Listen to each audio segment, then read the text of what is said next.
ভাইরে একজন পূর্ণ যুবক, খলিফাতুল মুসলিমিন আমিরুল মুমিনিন হযরত ওমর ফারুক রাদিয়াল্লাহু তাআলা আনহুর জামানা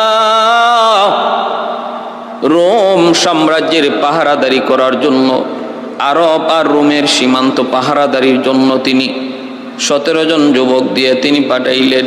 আর এই 17 জনের আমির বানাইলেন আব্দুল্লাহ বিন হুযাফা। 25 বছরের একজন তরতাজা যুবক আব্দুল্লাহ বিন হুযাফা রাদিয়াল্লাহু তাআলা আনহু, তিনি হলেন তাদের আমির। 17 জন সঙ্গী সাথে নিয়ে তিনি সীমান্ত পাহারাদারি করেন।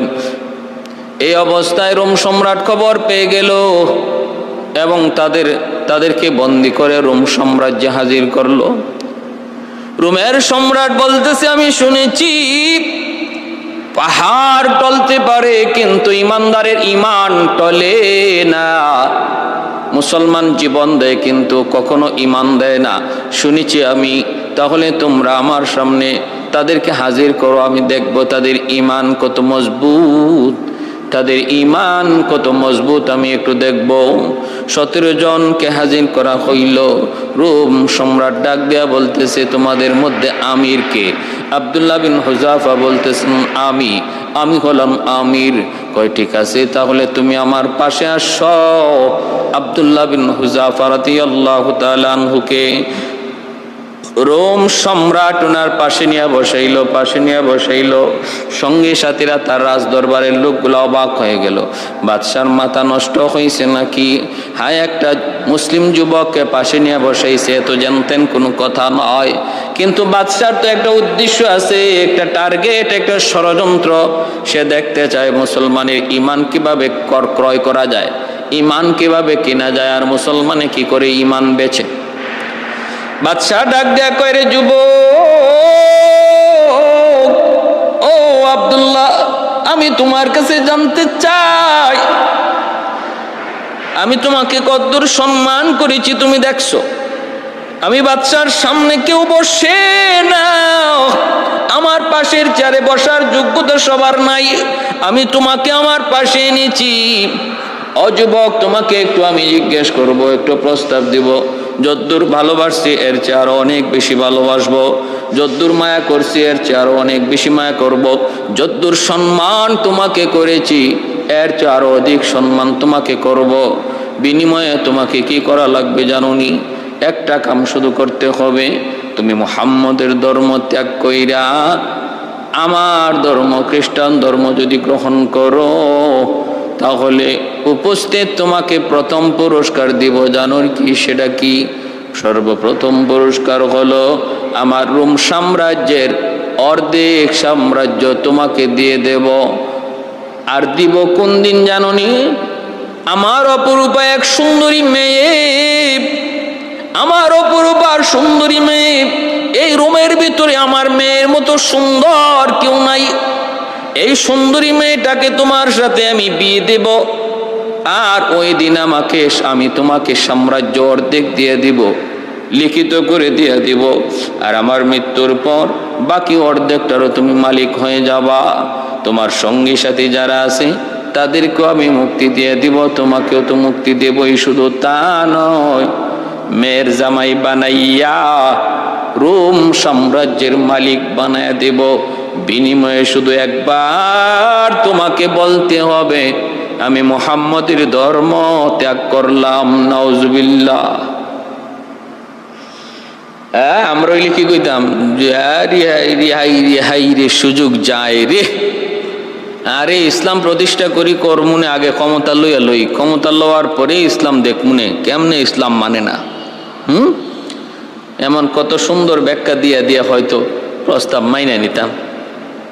কি সুন্দরী অফার, সুন্দরীর অফার, রাজত্বের অফার, যেটা দুনিয়ার মানুষের সবচেয়ে বড় চাহিদা। আমার একটা সুন্দরী বউ হোক, আর আমার সম্পদ হোক, ঢাকা শহরে 10টা 20টা গাড়ি হোক, বাড়ি হোক। হ্যাঁ, কিন্তু আব্দুল্লাহ ইবনে হুযাফা রাদিয়াল্লাহু তাআলা আনহু কি বললেন? তিনি বলতেছেন, আরে রোমের কুকুর, লাউ আতাইতানি মা তামলিকু ওয়া জামিআ মা মালাকাতুল আরাবু আলা আন আরজিআ আন দীনি মুহাম্মাদিন সাল্লাল্লাহু আলাইহি ওয়াসাল্লাম তারফাত আইন মা ফাআলতু। তিনি বলতেছেন, তুমি শুধু রোমের অর্ধেক রাজত্বের কথা বলেছ না? আরে রোমের শুধু অর্ধেক রাজত্ব নয়, গোটা আরব জাহানের বাদশা যদি আমাকে তুমি বানায় দাও, আর বিনিময়ে শুধু বলো এক মুহূর্ত আমি নবী মুহাম্মদুর রাসূলুল্লাহর ধর্ম ত্যাগ করতাম, তরফাত আইন, এক পলকের জন্য শুধু আমি মুহাম্মদুর রাসূলুল্লাহর ধর্ম ছাড়বো, এই যদি হয় তোমার কথা, তাহলে তুমি জেনে রাখো গোটা আরব জাহানের বাদশাও যদি তুমি বানায় দাও, মা ফালতু, আমি কখনো এটা করব না। আমার আরব জাহানের বাদশা হওয়ার প্রয়োজন নাই, এমনকি গোটা দুনিয়ার বাদশা হওয়ারও কোনো প্রয়োজন নাই। গোটা দুনিয়ারও আমার কাছে এক পয়সার মূল্য নাই ইমানের সামনে। আমার ইমানের সামনে গোটা দুনিয়ার বাদশাহীর কোনো মূল্য আমার কাছে নাই। ইমানের দাম তামাম দুনিয়ার চেয়ে বেশি। এ বাদশা শোনো, ইমানের দাম যে জানে সে কোনোদিন ইমান বিক্রি করে না, আর ইমানের মূল্য যে বুঝে না সে অল্পতেই ইমান বিক্রি করে। আমরা ইমানের দাম আর ইমানের মূল্য বুঝেছি। আমার নবী, রহমতের নবী, মায়ার নবীর হাত মোবারক ধরে ধরে ইমান শিখেছি। অতএব ইমান থেকে সরাইবার কথা বলো না। প্রয়োজনে জীবন যাবে, জীবন শুধু বাদশাহী নয়, জীবনের চেয়েও আমরা ইমানকে বেশি ভালোবাসি। ইমানের সামনে আমাদের জীবনেরও কোনো দাম নাই, কোনো মূল্য নাই, কোনো দাম নাই। আমাদেরকে ইমানের সামনে তুমি পরীক্ষা নিরীক্ষার কথা বইলা লাভ নাই। এইবার বাদশাহ কই কি এমন কথা তো আমি কোনোদিন কল্পনা করি না, এমন জবাব আসবে। এই মন্ত্রী পরিষদ, তাড়াতাড়ি তোরা বল এখন কি করব, তাড়াতাড়ি পরামর্শ দে। মন্ত্রীরা কয় একটা ঘরের মধ্যে আবদ্ধ করেন। মুসলমানের ইমান যতদিন মজবুত থাকবে ততদিন কোনোদিন আপনি আপনার প্রস্তাব মানাইতে পারবেন না। এদের ইমানকে দুর্বল করা লাগবে। ইমান যতদিন সবল থাকবে এতদিন আপনার প্রস্তাব কোনোদিন মেনে নিবে না। কেমন করে দুর্বল করব? কয় দুর্বল করার পথ হলো, এক নম্বর হলো তাদের আমল নষ্ট করা লাগবে। আমল যদি নষ্ট করা যায় তাহলে ইমান দুর্বল হবে। আমল কেমনে নষ্ট করব? কয় দেখেন না কোনো বেবিচারে লিপ্ত করা যায় কিনা, কোনো সুন্দরী নারীর দ্বারা কোনো বেবিচারে লিপ্ত করা যায় কিনা। ওরে যে একা করে রাখতেন, এই ঘরের মধ্যে আপনার সুন্দরী মেয়েটাকে পাঠায় দেন, এমন অর্ধনগ্ন বানাইয়া তার কাছে পাঠায় দেন। সে একটা যুবক, পুরনো যুবক, যৌবনের চাহিদা তার অবশ্যই আছে। যদি সে ওই মেয়েটার সাথে কোনো ধরনের আকাম করে, অন্যায় করে, বেবিচার করে, তাহলে এই সাথে সাথে তার ইমান দুর্বল হয়ে যাবে। এই ইমান এত বড় পাওয়ারফুল এক অস্ত্র, এই অস্ত্র দুনিয়ার কোনো আধুনিক অস্ত্র দিয়া দুর্বল করা যায় না। ইমান নামক পাওয়ারফুল অস্ত্রকে যদি দুর্বল করতে হয় তাহলে আমল দুর্বল করার দ্বারাই করতে হয়। ইমান দেখা যায় না, এজন্য ইমানকে দুনিয়ার অস্ত্র দিয়েও দুর্বল করা যায় না। বরং ওই ইমানের উপরে যখন দুনিয়ার আধুনিক অস্ত্র পড়ে, ইমানের পাওয়ার আরো বেড়ে যায়। আগুনের ভিতরে বাড়ি দিলে, আঘাত করলে যেমন আগুনের পাওয়ার বেড়ে যায়, ইমান এমন এক পাওয়ারফুল অস্ত্র, এর মধ্যে আঘাত করা মাত্রই ইমানের পাওয়ার আরো বেড়ে যায়। দুর্বল করার একটাই পথ, সুন্দরী মেয়ে তার ঘরে পাঠায় দাও। বাদশাহ এবার বলতেছে রুমের মধ্যে সবচেয়ে সুন্দরী তো আমার মেয়ে। মেয়েটাকে বাদশাহ যায় ফুসলাইছে, মারি একটা কামতর করা লাগবে। ওই ঘরে একটা যুবক, ওই যুবকের কাছে তোমাকে যাওয়া লাগবে। নিজে যত রূপ আছে, রূপের বাহার রয়েছে, সবগুলা দেখায় দেখায় তুমি তাকে ফুসলাইবা। দেখবা কোনো না কোনো শুরুতে সে তোমার সাথে কোনো অন্যায় কাজে লিপ্ত হয় কিনা। তুমি তার সামনে নিজেকে সব খুলে দিবা, ওপেন করে দিবা। বাবার রাজত্বের স্বার্থে, তোমার স্বার্থে, যেমন বাপ এমন মেয়ে, সাথে সাথে রাজি হয়ে গেছে। ভাই বন্ধুরা, বাপ মা যেমন হয় সন্তান তেমন হয়। বাপ মা যদি নামাজি হয় সন্তান নামাজি হয়, বাপ মা যদি দিনদার হয় সন্তান দিনদার হয়, মা যদি পর্দানিসীন হয় মেয়েটা পর্দানিসীন হয়, কোরআন তেলাওয়াত করা যদি ঘরে আমল হয় সন্তানগুলি হাফিজে কোরআন হয়। এ যুবক, এজন্য খেয়াল করে শোনো, যেই মা সন্তান পেটে নিয়ে বেশি বেশি কোরআন তেলাওয়াত করে এই সন্তান বড় হইয়া কোরআনের হাফেজ হয়। আর পেটে সন্তান নিয়ে আজ মা যদি বেশি বেশি মিষ্টি খায় সন্তান মিষ্টি প্রিয় হয়। সন্তান পেটে নিয়ে মা যদি বেশি বেশি টক খায় সন্তান টক প্রিয় হয়। সন্তান পেটে নিয়ে মা যদি বেশি বেশি ঘুমায় সন্তান অলস হয়। সন্তান পেটে নিয়ে মা যদি বেপরদায় বেশি চলে সন্তান কি হয়? ব্রেন ঢিলা হয়, গাধা হয়, গাধা।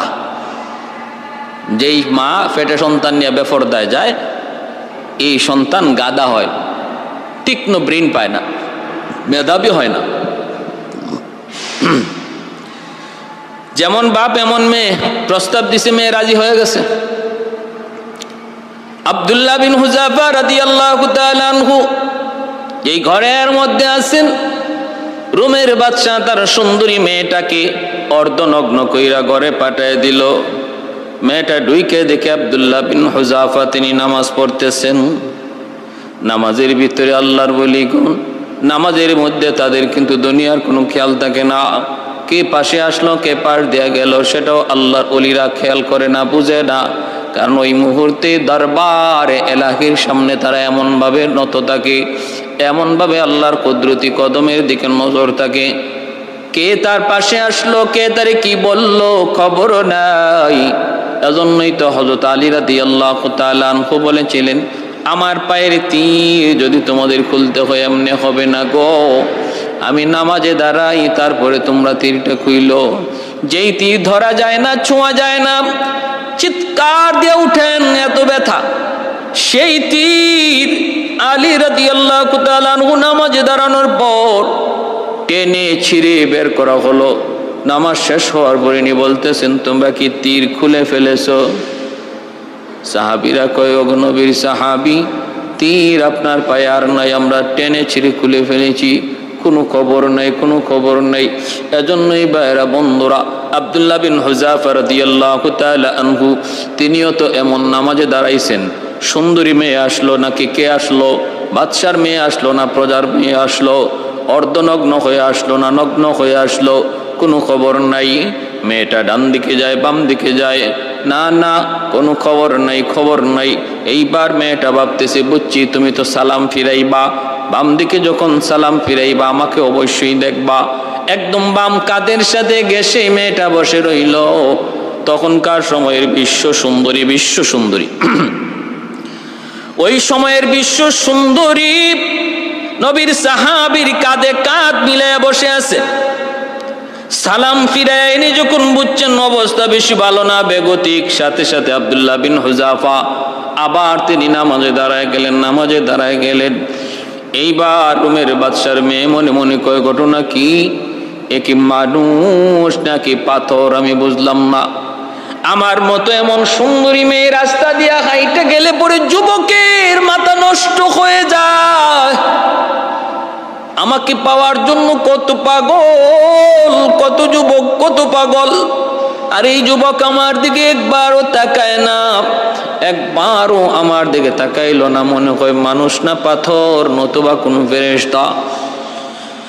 ভাইরা বন্ধুরা, তিনি যখন আমার নামাজে দাঁড়ায় গেলেন, অনেকক্ষণ এদিক সেদিক ঘোরাফেরা করার পর মেয়েটা চলে এসেছে। বাদশাকে বলতেছে, বাদশা যাবো না বাবা, আমাকে তুমি আবার আর পাঠাইবার চেষ্টা করবা না।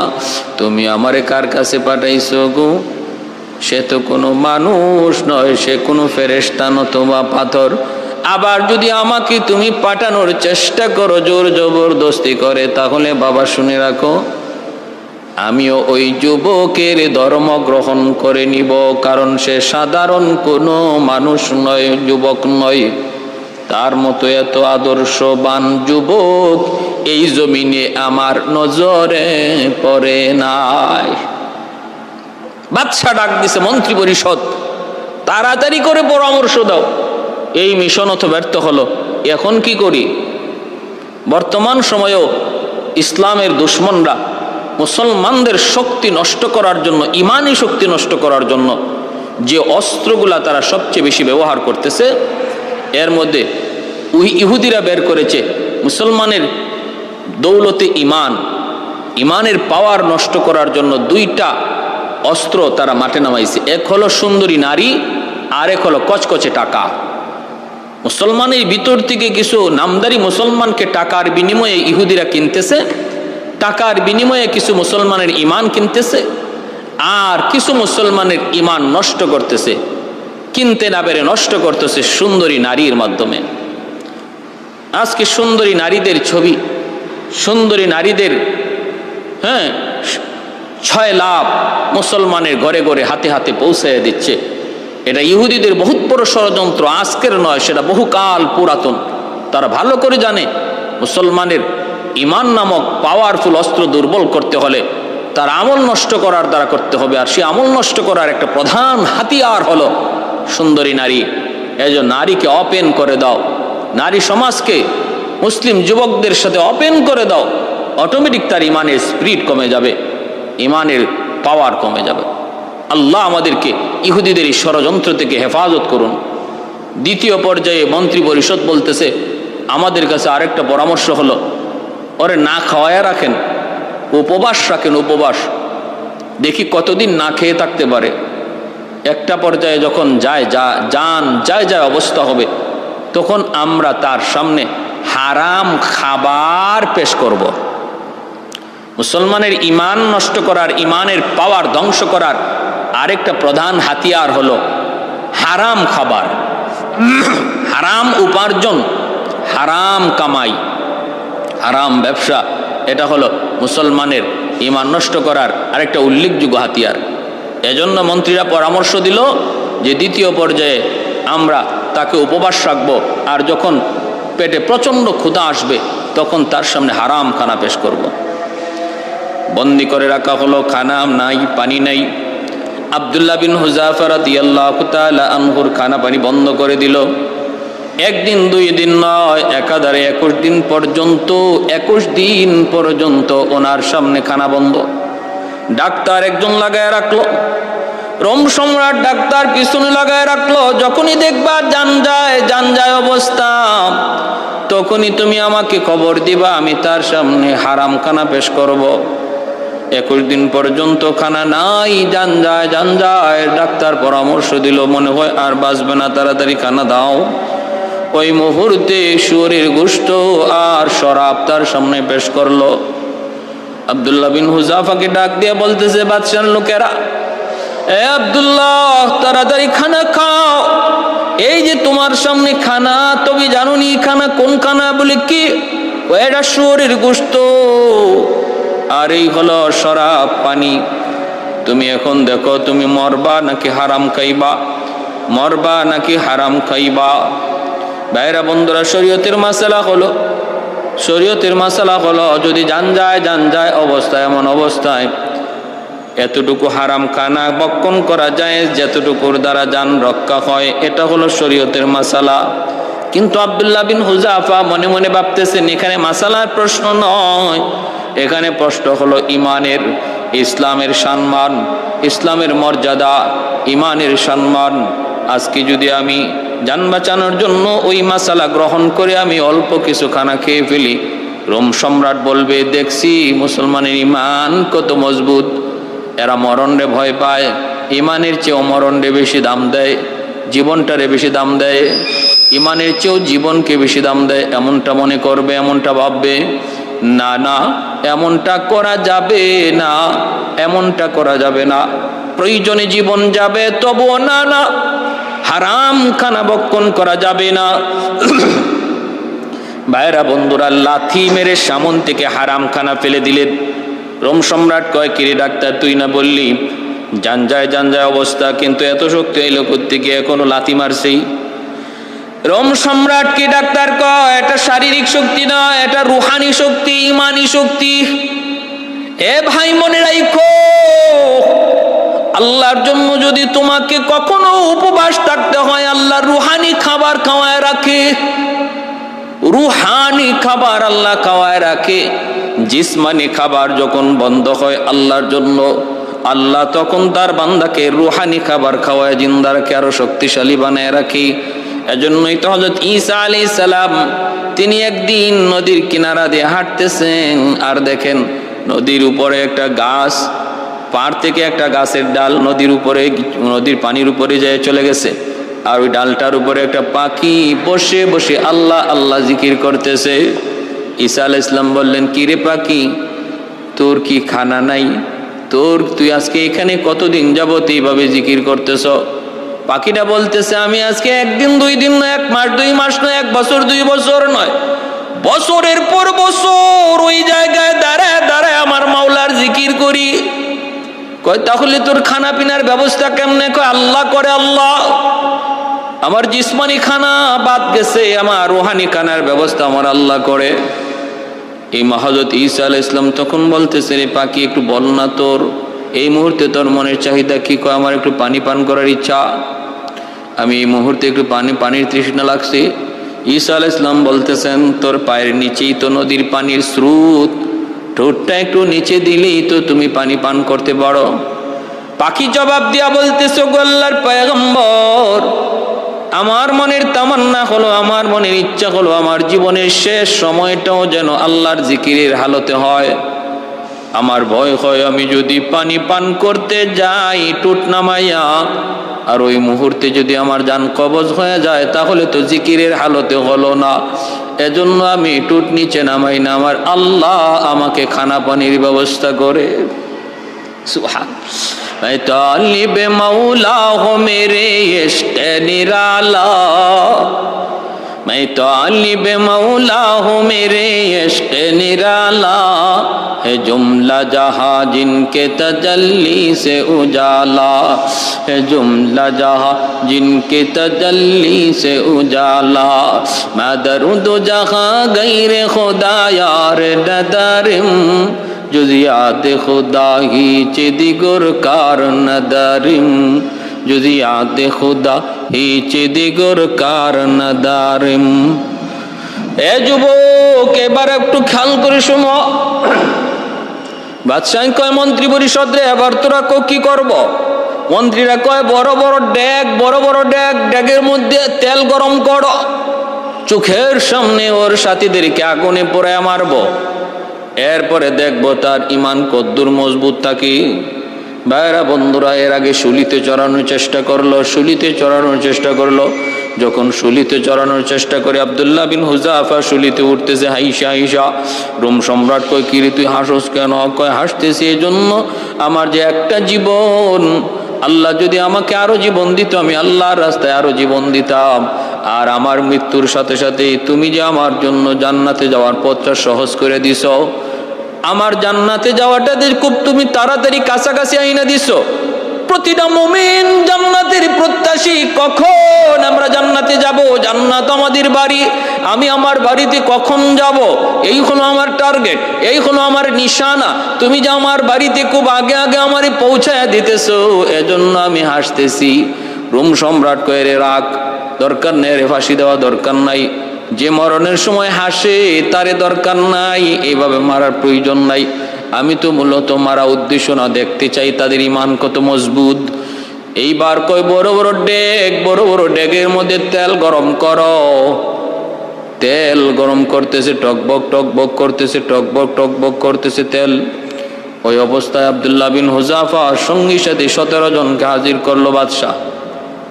হাজির করে একজনকে চোখের সামনে এই টকবগে ফুটন্ত তেলের মধ্যে ফাঁসাইরা দিল।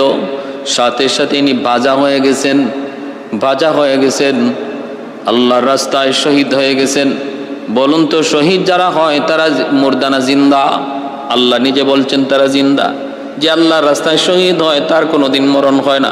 ওয়ালা তাকুলু লিমান ইউকতালু ফি সাবিলিল্লাহি আমওয়াত বাল আহইয়াউন ওয়ালাকিন লা তাশউরুন।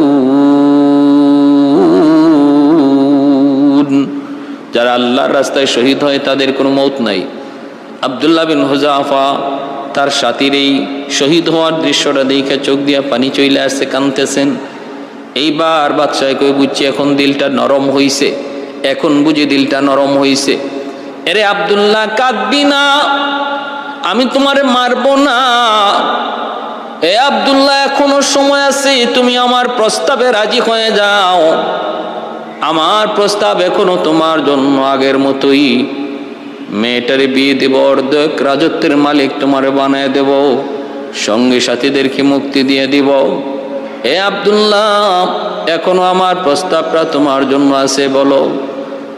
দিল নরম হয়েছে বুঝি, তুমি ভয় পাইছো বুঝি? আব্দুল্লাহ বিন হুযাফা কয়, রে রুমের কুকুর, কি বলো? আমি মৃত্যুর ভয়ে বুঝি কাঁদতেছি। বলে কেন কান্দ? কয় কান্দি এজন্য, যারে তুমি এই আগুনে পোড়াইছো, তেলে ভাজছো, সে আমার বন্ধু, কলিজার বন্ধু। দুনিয়ার জমিনে আমরা দুজন আমলের প্রতিযোগিতা করতাম। আমলের প্রতিযোগিতার ময়দানে আমি ছিলাম তার আগে, সে ছিল আমার পিছনে, কোনোদিন আমার আগে যাইতে পারে নাই। সে যদি 2 রাকাত নামাজ অতিরিক্ত পড়তো, আমি 4 রাকাত পড়তাম। সে যদি কোরআন তেলাওয়াত 10 পারা পড়তো, আমি 12 পারা তেলাওয়াত করতাম। সে যদি রোজা রাখতো নফল রোজা, আমি তার চেয়ে দ্বিগুণ রাখতাম। সে যদি আল্লাহর রাস্তায় 10 টাকা দান করতো, আমি 20 টাকা দান করতাম। দুনিয়ার জমিনের আমলের প্রতিযোগিতায় আমি ছিলাম তার আগে, সে ছিল আমার পরে। কিন্তু আজকে জান্নাতে যাওয়ার প্রতিযোগিতায় তুমি আমার আগে তারে শহীদ কইরা, জান্নাতে যাওয়ার প্রতিযোগিতায় আমার আগে তুমি তারে জান্নাতে দিয়া দিছ, আর আমি তার পিছনে পড়ে গেছি, এজন্য কাঁদতেছি। সুবহানাল্লাহ। यार जिगर नूर नजर अब तो कहाँ है, यार जिगर नूर नजर अब तो कहाँ है, दीवाना तेरा हो गया मैं मेरे खबर लो, दीवाना तेरा हो गया मैं मेरे खबर लो। ऐ दोस्तों अगर जाके नबी जाबत बख्शो, আজাচে আজি দোস্ত বগুয়া বাতু বকশম, আজাচে আজি দোস্ত বগুয়া বাতু বকশম। এ সাল্লি আলা নূর খুদা আপকা ফৈজান, এ সাল্লি আলা নূর খুদা আপকা ফৈজান, जो मिसले हजरता वो खवारिश करेगी ना, सदक़े में तेरी होगी या हो रहबर उम्मत, जो कुफर की जुल्मत से ताए के अब्द कमीना। ভাইরা বন্ধুরা, জন্য বলতেছিলাম আব্দুল্লাহ বিন হুযাফার এই অবস্থা দেখার পর বাদশা বলতেছে, না রে মানুষ নয় রে, সাধারণ কোন মানুষ, মুসলমান নয়। বিশেষ করে এই যুবকের কথা আমি ভাবতেই পারি না। না না, এইভাবে তারে হত্যা করা যাবে না, করলে হয়তো বা আমার কোনো ক্ষতি হয়ে যেতে পারে। আল্লাহ ওই বাচ্চার অন্তরের ভিতরে ভয় ঢুকায় দিছেন, ভয়, এমন ভয় ঢুকে গেছে। কয় না না, মানুষ না, হয়তো কোনো ফেরেশতা, হয়তো কোনো জিন, আমার মনে হয় কোনো ক্ষতি হয়ে যাবে। নতুবা কেউ জীবনের মায়া এমন ভাবে কুরবানি দেয় আমার নজরে পড়ে না। ভাইরা বন্ধু, এবার বাদশাহ কয়, ও আব্দুল্লাহ, সঙ্গী সাথী সব নিয়ে তুমি চলে যাও, মুক্ত করে দিলাম, কিন্তু একটা শর্ত আছে, আমার ইজ্জতটা বাঁচায় যাও, আমাকে তুমি আমার হাতে একটু চুমু দাও। আব্দুল্লাহ বিন হুযাফা কয়, না না, মুসলমান বাপমার হাত আর উস্তাদের হাত ব্যতীত কারো হাতে চুমা দেয় না। কয় না, তাহলে আমি তোমারে কেমনে ছাড়বো, আমার কপালে একটা চুমা দাও। আব্দুল্লাহ বিন হুযাফা কয়, যদি কপালে চুমা দেই তাহলে তুমি কি করবা? কয়, তোমাকে সহ তোমার সঙ্গী সাথীদেরকে মুক্তি দিয়ে দিব। কয়, যদি এমনই কয় তাহলে আমার যেভাবে মন চায় সেভাবে আমি কপালে চুমা দিব। কয়, যেভাবে তোমার মন চায় সেভাবেই তোমার চুমা দাও। এই বইলা আব্দুল্লাহ বিন হুযাফা তিনি তার এই রুমালটাকে বাদশার কপালের মধ্যে ধরলেন, দইরা তিনি কপালে চুমা দিলেন। বাদশা মনে করছে তার কপালে চুমু, আর সাহাবে ভাবছেন আমি তোর কপালে চুমা দেই নাই, আমি আমার রুমালে চুমা দিয়েছি। এরপরে মুক্ত করে দিল।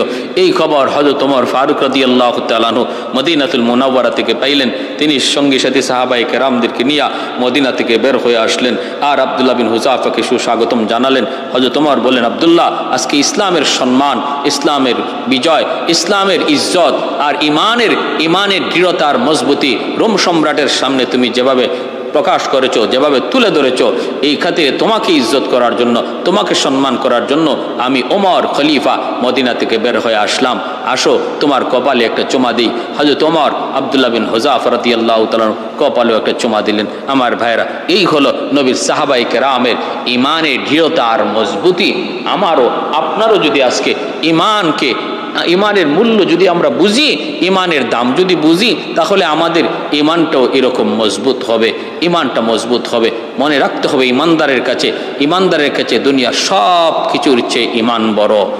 তাহাজ্জুদের আমল এমন এক আমল, যে আমলের দ্বারা আল্লাহর মায়ার নজরে, নেক নজরে পড়া যায়।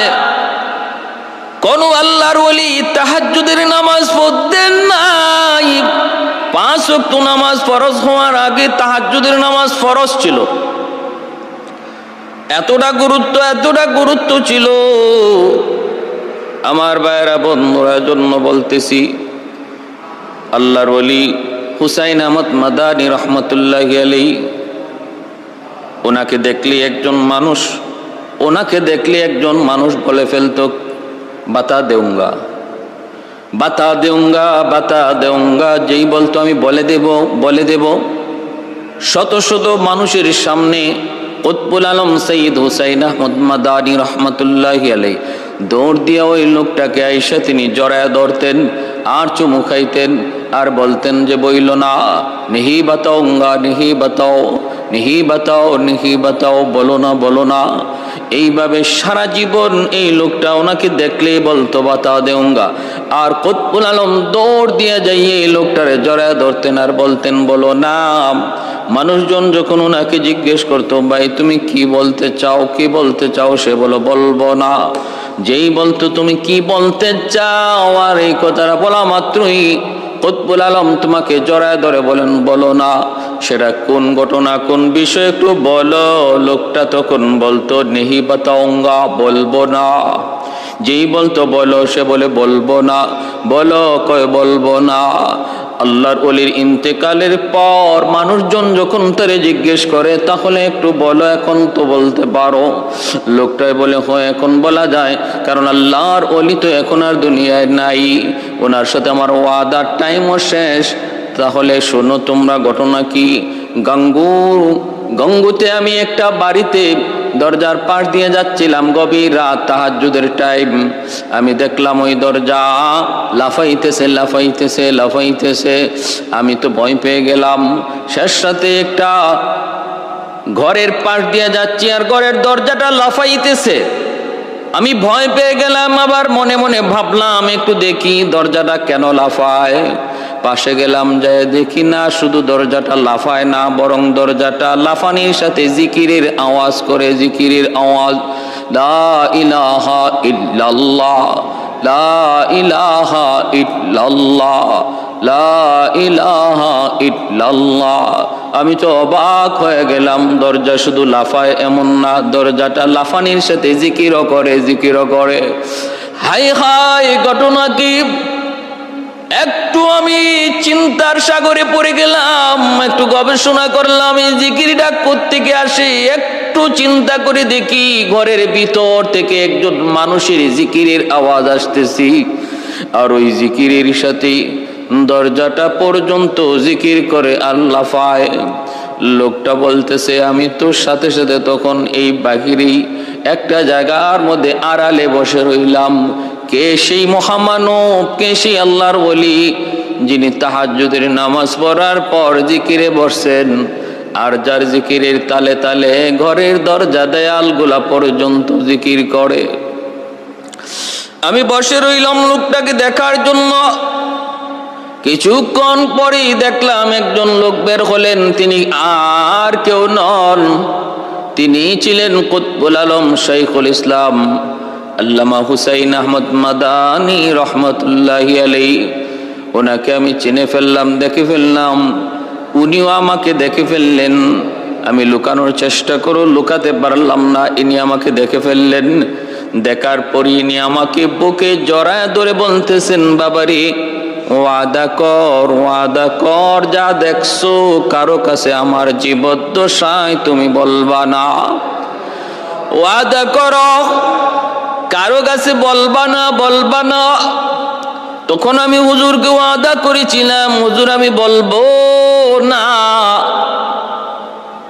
সেই ওয়াদার কারণে আমি কারো কাছে বলি নাই, কিন্তু আমি ওনারে দেখলেই কেন বলতাম, বাতা দেউঙ্গা, বলে দিব।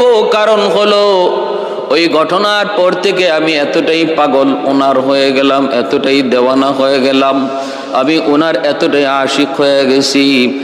মাঝে মাঝে কোনো সমাবেশে গেলে পরে ওনাকে দেখি, ওনার বয়ান শুনি, কিন্তু এক নজর যদি আমার বুকের সাথে ওনার বুক না মিলাই, আমার ভিতরে অশান্তি শুরু হয়ে যায়, আমার ভিতরে বেচাইনি শুরু হয়ে যায়।